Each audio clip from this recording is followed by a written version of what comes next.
Right now, we have got Speranza House in the house. Welcome, girls. Why don't we just go down the line and introduce ourselves? We'll start right here on my right. I am Devin DeWanger. I'm Executive Director. I'm Kitty Williamson. I'm a current resident. My name is Jeannie Wiseman, and I'm the Program Director at Speranza. Awesome. Well, thank you, ladies, so much for being here in studio. I told Morgan it was a full house today, and we weren't kidding. This is awesome. Let's start with you, Devin. Just talk a little bit about Speranza House. What is Speranza House? What is that organization, and how does it work? So Speranza House opened in Decatur County October 15th of 2018, so we've been around for a few years now. We are a 5-phase program.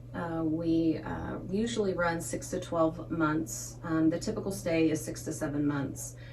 Each individual resident, she will work through the program at her own pace.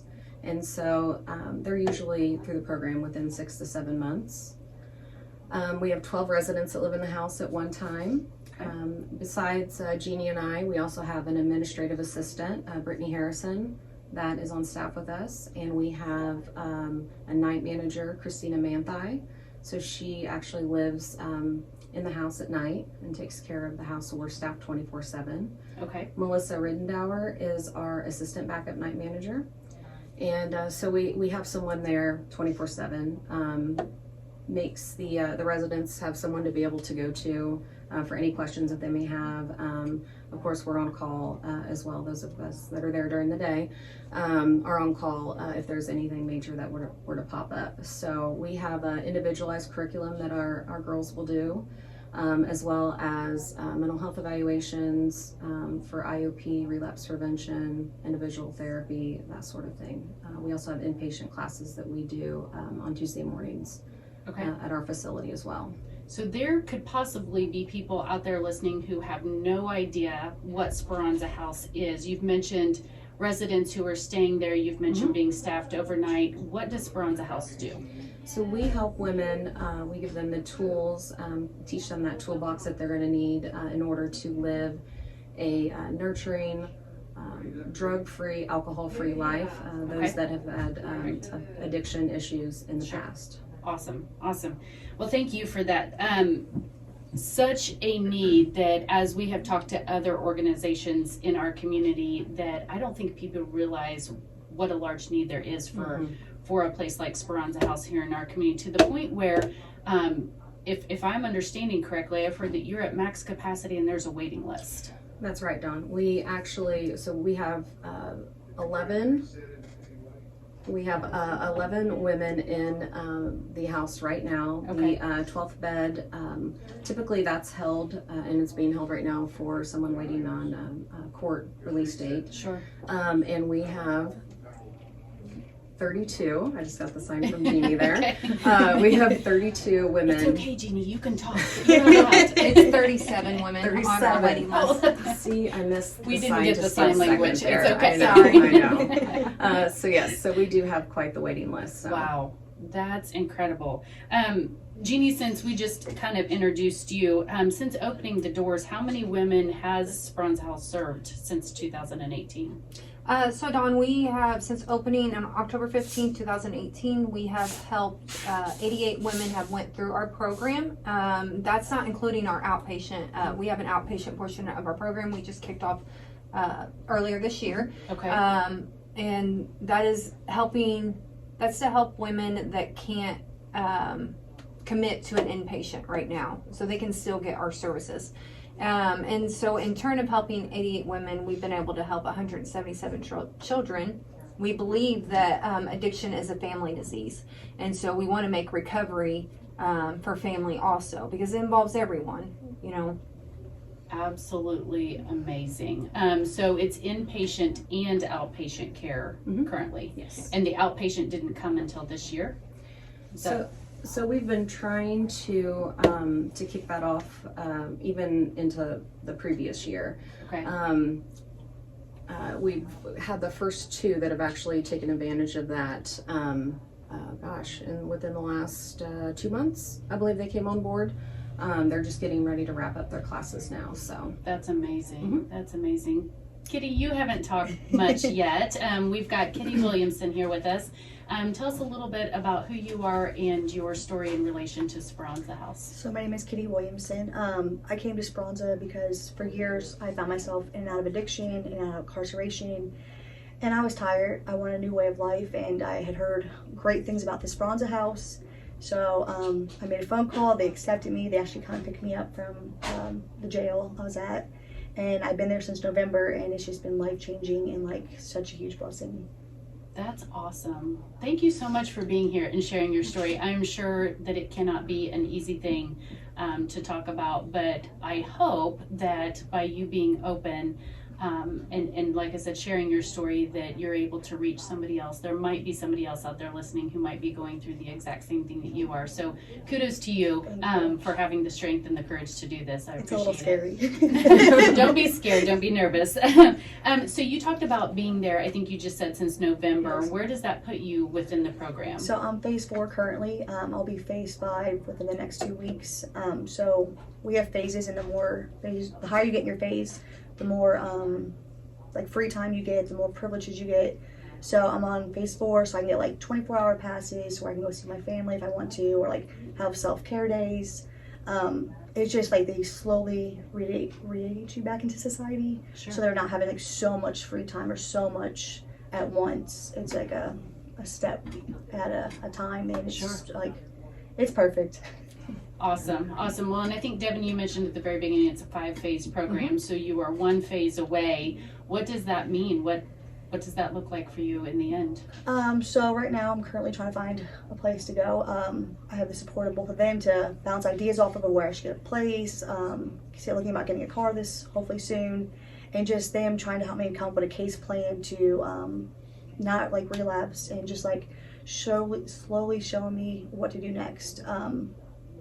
So I'll be graduating in mid-June, and once I graduate, I'll be doing the aftercare program, which will also be connected into my community and still be able to have like my recovery, but I'll just be a step closer to being normal and being out on my own.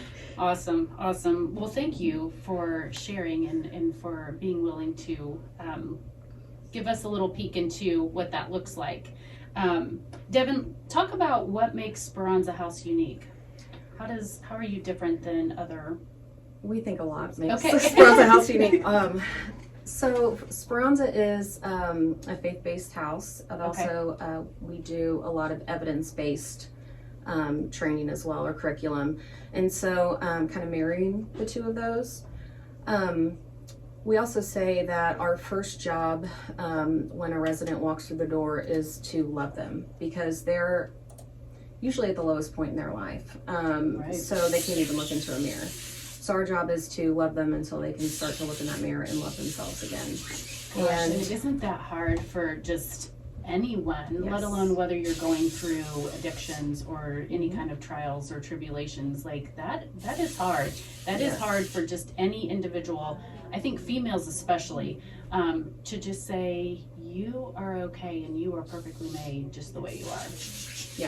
Yes, definitely. We tell the women all the time, and I mean, there's days, Jeannie and I have to love each other probably more than we love ourselves even.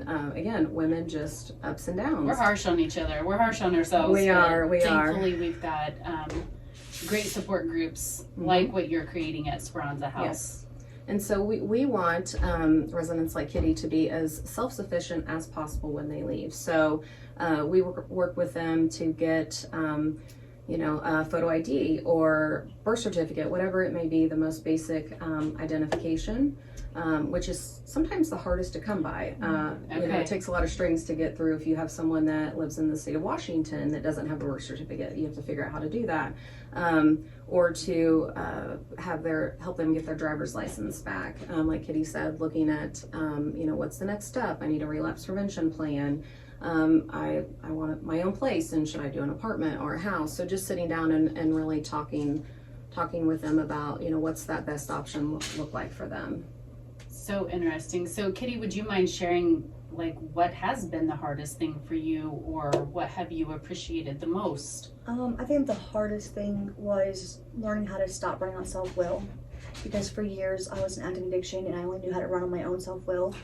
And when you get in the program, you're like, oh, I'm not gonna listen, you know, because you think they're out to get you or something. But the more sober you get, the more clean time you have, you realize that they're just doing what's best for you. So I feel like it's like hard at first to just kind of just get settled in and just like realize that people actually care for you and they love you for just being you, and they don't want nothing in return. But once you realize that, it's a really beautiful thing. Like, they just show you so much love and support and just small things. And it's just an amazing thing. And I hope whoever is out there that's in active addiction, they make that call and they reach out, because it's an amazing program. Awesome. What has been the best, okay, so you talked about maybe some of the hardest things. What has been the best thing for you? I think probably I learned to love myself again. As you said, like, women are very hard on ourselves, and I'm a mom, so like I had a lot of guilt and shame and remorse for that. And I've learned that I can't feel sad enough or bad enough to undo my mistakes. That I have to learn how to forgive myself and love myself, and that God has a greater plan for me, and that I can overcome this disease. That's awesome. That's Dang awesome. It, So for those of you listening, we currently have tears in the studio. Transformations are happening because of Speranza House, which is absolutely incredible, and the purpose of the house. Devin, talk a little bit about some of the challenges that Speranza House faces. From the business standpoint, a lot of us don't realize maybe what that looks like organizationally. So from a business standpoint, being a non-for-profit organization, you know, we have our ups and downs. It's sometimes funding is hard. And we are always looking for grants for, you know, computers or Yes. curriculum, beds, fixtures in the room. We've got some nightstands that have broken in the last few months that, you know, we're looking at replacing. So just really trying to figure out what it is that the resident needs, and using money the most efficiently to do so. If somebody was listening to this, either right now or in the future, as we know that these are all uploaded to our YouTube channel, so it could be 2 months from this live debut that they could be listening to it, or further out. If they heard this and said, you know what, I want to help, what is the best way to do that? So they can go to our website, which is speranzahouse.org. They can also go to our email, which is send us an email, which is speranzagreensburg@gmail.com, and Speranza is SPERANZA. The number to the house is 812-222-0079. Awesome. Jeannie, we haven't heard from you much today. You're kind of down there at the end of the row. I think I did that on purpose. Well, let's bring you back in. There, I know, are other people out there who are struggling with addiction. What advice would you give them? For me, I'll just give you a little bit of my background. I was Speranza House's first graduate, and I did not know that. yeah, and so Congratulations. I would say that just reach out. It's scary. It was scary for me not knowing what was on the other side. Addiction was easy at the time for me because I knew the craziness that came of it. I knew what to expect. I knew what I was going to do every day. When I thought of recovery and trying to live a sober life, it was scary to me because of the unknown. Sure. And it was the fear of the unknown. I'm not from here. I'm from Bartholomew County. And Greensburg has the best recovery community. And that's self-help meetings, and that's churches, and the community. Like, you guys are all so loving, and me too, because I'm part of you now. And so I would just reach out. You know, people just want to help, and it is scary, but this side is the easy side. It's not, addiction's hard. Do you mind sharing what led you to make that, or to take that first step, or how you said yes to Speranza? Well, I was an IV meth and heroin addict, and I had been in addiction for almost 15 years, and I've been in recovery for 5 now, and so that's where the 20 I just about said came from. What led me was I didn't want to spend the rest of my life in that darkness, and I didn't want to be in prison. I didn't want to die in prison. I didn't want to die on the streets, and I just wanted a life. Wow, girls, wow. It is such a heavy subject. But at the same time, we were sitting here listening to two who are in or have come through the program, and the light, the glow that I can see in your faces. And I know a lot of people are listening to this via radio, but it is truly transformational and amazing. I didn't know you before, but I can see it today. And so thankful that we've had this conversation. So thankful to have been just a small part and to see a glimpse of what that looks like for you. If you don't know, you don't know. And it's hard to know how to help when you don't know and understand or have not been a part of that world. So for anyone listening, I guess I would highly encourage you to do a little bit more research about Speranza House. These girls are here, they're real, they're very alive. And I think that these stories are so touching.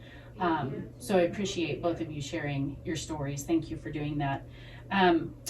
Jeannie, if anyone, you've been on both sides now. You are now working at Speranza House as a program director.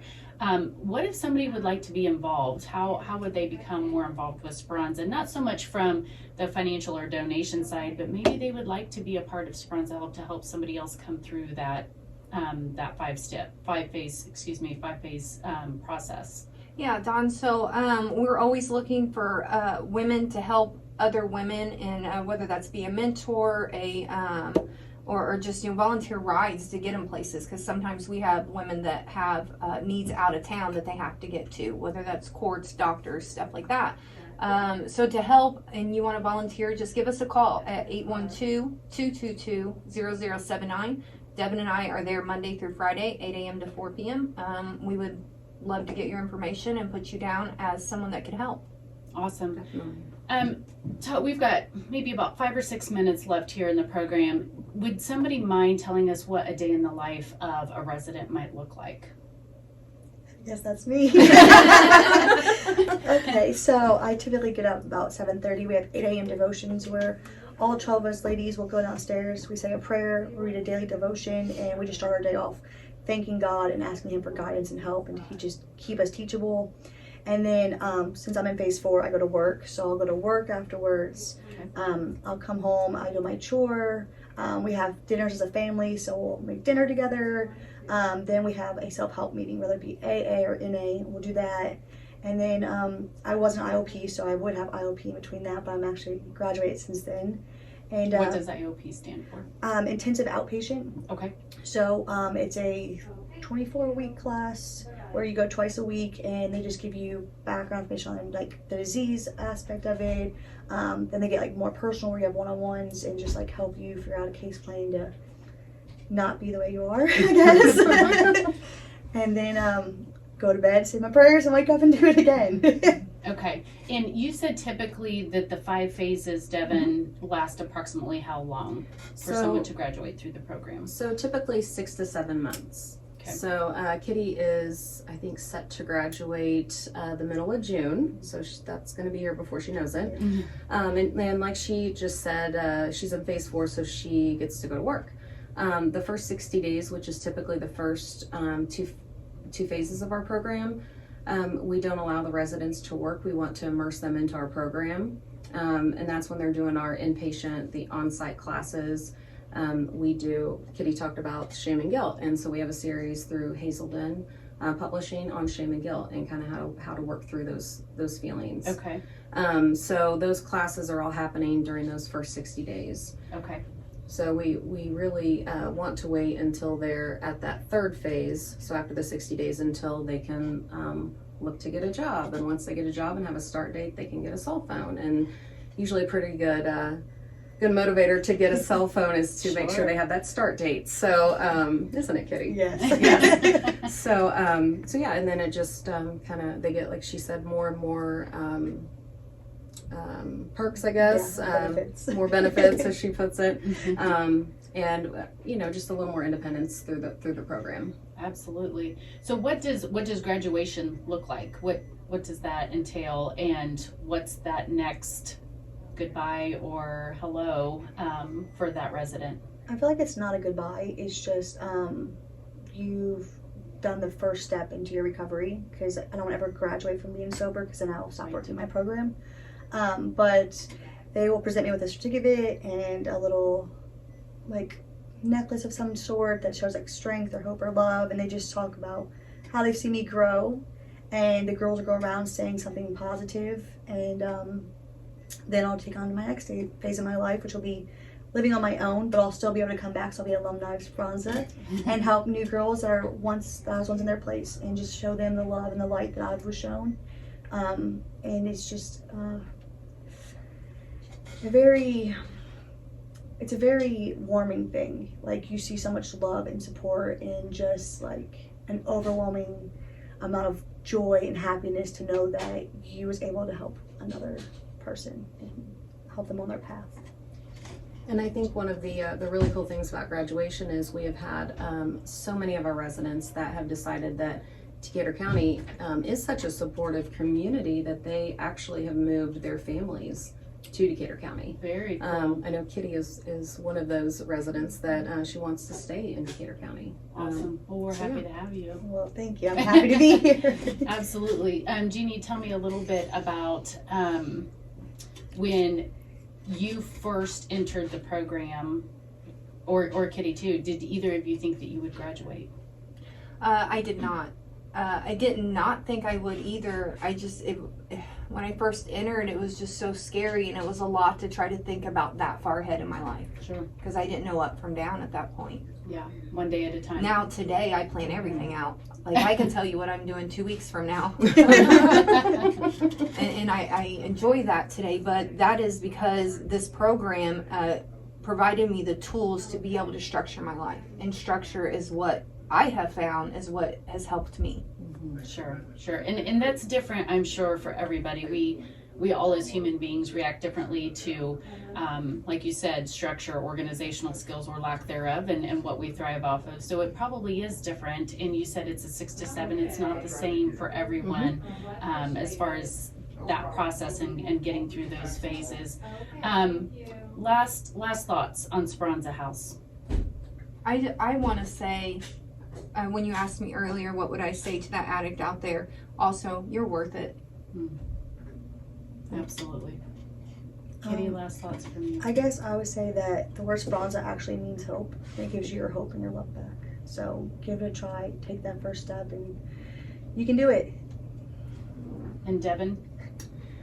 Oh my, Speranza is, we're family. And whether that's your mentor, sponsor, resident, alumni, staff, we're family. So give us a call, come by and check Speranza out if you're interested in finding out about more. Well, thank you, all three of you, for being here. Thanks for having us. It is amazing to get to really sit down and dive into what a business or an organization here in our community does. I think most of us have heard of Speranza House. A lot of us don't really know. So we want to thank you for sharing your stories about not only the house, but your personal stories as well. Hopefully somebody out there has heard this and it's touched their hearts in some way, shape or form, whether that be to make a donation, to volunteer, or they might have a loved one that they know of who is in need of help. So we would highly encourage them to reach out. Again, that number to Speranza House is 812-222-0079. This is Community Connections, and we have had Devin Dwinger, Executive Director for Speranza House, Jeannie Wiseman, Program Director for Speranza House, and Katie Williamson, who is an almost graduate of Speranza House. Thank you all for being here. With that, I'm Dawn Lowe, Executive Director for the Greensburg Decatur County Chamber of Commerce, and I'll pass it back over to you, Morgan. There you go. That's how you know the show is over, when she passes it back to me so I can speak again. It's been lovely to have you guys here. It's been great to hear your stories and a little bit more about the Speranza House. I've been to a lot of meetings of every kind in the city and county, so I've heard a lot about it. It's always good to see things moving up in the community and being used. And that's the point of Community Connections, to learn more about the community and connect us to one another. So Community Connections is on the first and third Mondays of the month. It is already May, believe it or not. We are just as shocked as you are. So tune in 2 more weeks and you will get a new one, and we'll have a new guest and learn a little bit more about the community. Until then, is 11:46 here on Tree Country 1330.